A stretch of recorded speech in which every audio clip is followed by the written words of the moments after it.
Assalamualaikum warahmatullahi wabarakatuh. Izin memperkenalkan diri, nama saya Puput Eka Lestari, NPM 2151020240, kelas F, Prodi Perbankan Syariah, Fakultas Ekonomi dan Bisnis Islam. Video ini dibuat untuk memenuhi tugas mata kuliah Qiraatul Quran dengan dosen pengampu Ibu Diah Muminatul Hasimi, ME SY. Baiklah, di sini saya akan mereview jurnal dengan nama jurnal yaitu Jurnal Kajian Al-Quran dan Tafsir Vol 6 nomor 1 tahun 2021 dengan nama penulis Syiar Nimah, Firdaus, dan Amir Hamzah. Jurnal yang akan saya review berjudul Korelasi Hasil Belajar Ilmu Tajwid dengan Tingkat Kemampuan Membaca Al-Quran Mahasiswa Prodi IAT IAI Muhammadiyah Sinjai. Yang pertama yaitu pengertian ilmu tajwid. Ilmu tajwid adalah sebuah perangkat ilmu yang harus dimiliki oleh seseorang agar memiliki kemampuan membaca Al-Quran dengan baik dan benar. Para ulama sepakat bahwa secara etimologi, tajwid yaitu memperbaiki sebuah keadaan.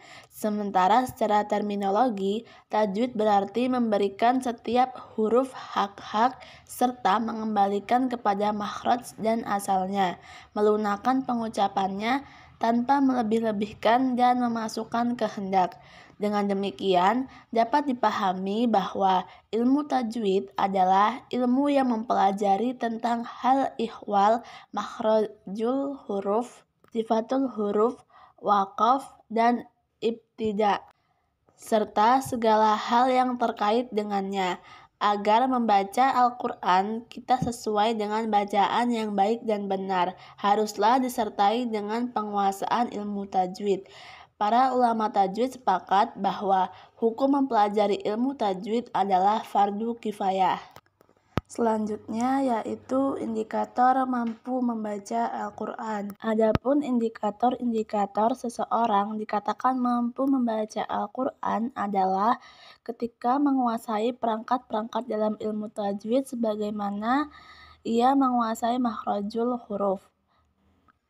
Menurut pendapat yang masyhur, makharijul huruf dari huruf hijaiyah terdapat pada 5 tempat, yaitu al-jauf yang berarti rongga mulut, al-halq yaitu tenggorokan, al-lisan atau lidah, asy-syafatain yaitu 2 bibir, dan yang terakhir al-haishimun atau janur hidung atau induk hidung. Yang kedua yaitu menguasai sifat-sifat huruf. Adapun pendapat yang masyhur mengenai sifat huruf hijaiyah terbilang memiliki 18 sifat lazimah, yaitu sifat asli huruf yang melekat dan tidak lepas darinya. Klasifikasinya diantaranya adalah hams atau berdesis atau nafas yang berhembus. Kemudian zahr atau nafas yang ditahan. Selanjutnya rakhayah yaitu suara tidak tertahan. Kemudian bainiyah atau tawasur yang berarti suara tidak tertahan dengan sempurna dan tidak terlepas dengan sempurna. Selanjutnya yaitu isti'la yang berarti pangkal lidah naik ke langit-langit. Kemudian istifal, itbaq, infitah, itzla, isma, safir, qalqalah, inhiraf, takrir, istitalah, tafasyi, dan terakhir hunah atau berdengung. Yang selanjutnya yaitu menguasai cara membaca istiazah dan basmalah. Pertama, membaca ta'awud saat mulai membaca Al-Quran. Sebagaimana pendapat mayoritas ulama adalah sunnah, baik membaca dari awal maupun pertengahan surah. Yang kedua, membaca basmalah adalah sunnah muakkad, kecuali pada permulaan surat At-Taubah. Dan yang selanjutnya yaitu ketika membaca Al-Quran dari pertengahan surah, Boleh membaca basmalah, boleh juga tidak membacanya. Dalam hal ini membaca basmalah lebih utama. Kemudian yang terakhir diperbolehkan untuk memilih antara menggabungkan atau mewasalkan bacaan ta'awud, bacaan basmalah, dan awal surah, atau boleh juga mewakafkannya. Yang keempat yaitu menguasai hukum nun sukun dan tanwin. Nun mati adalah nun yang tidak berharokat, yang lafaz dan tulisannya tetap ada dan tidak berubah, baik ia dalam keadaan wasal maupun waqaf. Sedangkan tanwin adalah bunyi nun mati yang tidak tertulis keberadaannya hanya ketika dibaca washal. Artinya, tanda tersebut sebagai suara tambahan yang keberadaannya hanya di akhir kata yang berbentuk isim. Tanda tanwin dikenal dengan bentuk fathah ganda, kasrah ganda, dan dhammah ganda. Yang kelima yaitu menguasai hukum mim sukun. Mim mati yang bertemu dengan huruf hijaiyah mempunyai 3 hukum, yaitu ikhfa syafawi, idgham mimi, dan idhar syafawi. Ikhfa syafawi yaitu mim mati bertemu dengan ba, sedangkan idgham mimi yaitu mim mati bertemu dengan huruf mim, dan idhar syafawi yaitu mim mati bertemu dengan semua huruf hijaiyah kecuali mim dan ba. Yang keenam yaitu menguasai hukum idgham shogir. Idgham shogir adalah apabila huruf yang diidghamkan berupa huruf mati dan huruf kedua berupa huruf hidup.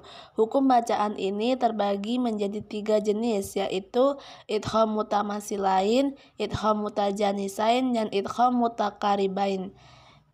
Yang ketujuh yaitu menguasai mad. Mad adalah memanjangkan suara ketika membaca huruf mad ataupun huruf lin.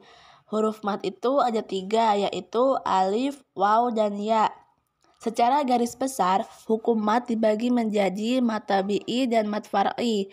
Mad tabi'i adalah huruf mad yang sesudahnya tidak berupa hamzah, huruf mati, dan huruf yang bertasjid. Panjang bacaannya adalah 2 harokat. Sedangkan mad far'i adalah huruf mad yang sesudahnya berupa hamzah, huruf mati, dan huruf yang bertasjid.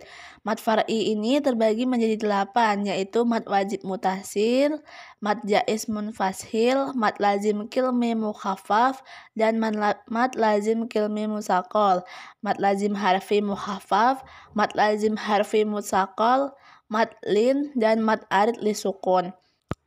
Yang kedelapan adalah menguasai tafkhim dan tarkik. Tafkhim adalah sifat ketebalan suatu huruf di mana ketika diucapkan posisi rongga mulut penuh dengan gema suara. Sedangkan tarkik adalah kebalikan darinya, yaitu sifat yang tipis di mana ketika diucapkan posisi rongga mulut tanpa dipenuhi oleh gema suara. Mungkin cukup sekian penjelasan atau review jurnal dari saya. Kurang lebihnya saya mohon maaf. Hanya kepada Allah saya mohon ampun. Wabillahi taufiq wal hidayah.